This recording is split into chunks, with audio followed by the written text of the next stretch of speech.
Vélo, course à pied, musculation, Rio de Janeiro regorge de Brésiliens à la recherche du corps parfait.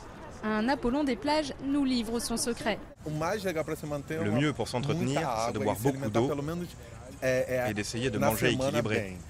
Mais à quelques pas de là, deux jeunes Brésiliennes avouent être plutôt adeptes du grignotage. Il y a des jours où je sors à 13 h de la maison et je n'ai pas le temps de me faire un déjeuner. Alors je me fais des frites, c'est plus rapide.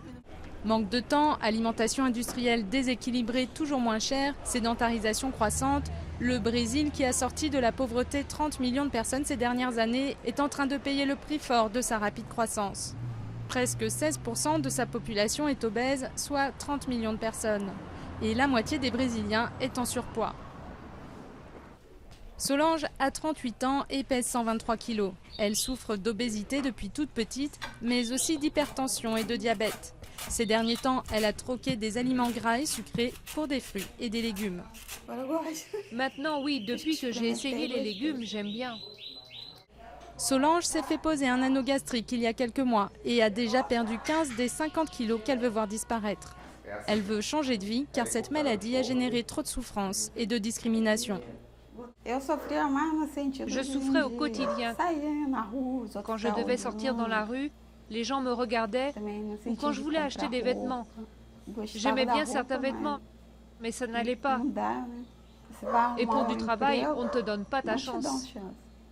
Il y a chaque jour plus de Brésiliens obèses comme Solange. Et comme elle, ils sont de plus en plus nombreux à subir une opération de l'estomac.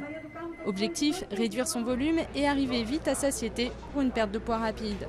Le chirurgien Octavo Falcão pratique 30 à 40 chirurgies par mois, soit 4 fois plus qu'il y a 10 ans. Avec ces opérations, le patient perd du poids dans les 2 ans. En moyenne, le patient perdra entre 70 et 80% de l'excès de son poids.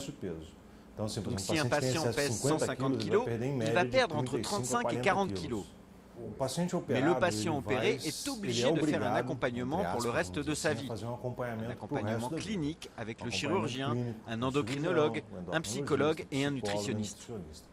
Au Brésil, les chiffres de l'obésité et du surpoids sont en constante augmentation. À ce rythme, les autorités craignent de rattraper très vite le niveau actuel des États-Unis et tirent la sonnette d'alarme pour enrayer cette épidémie, un défi commun à tous les pays émergents.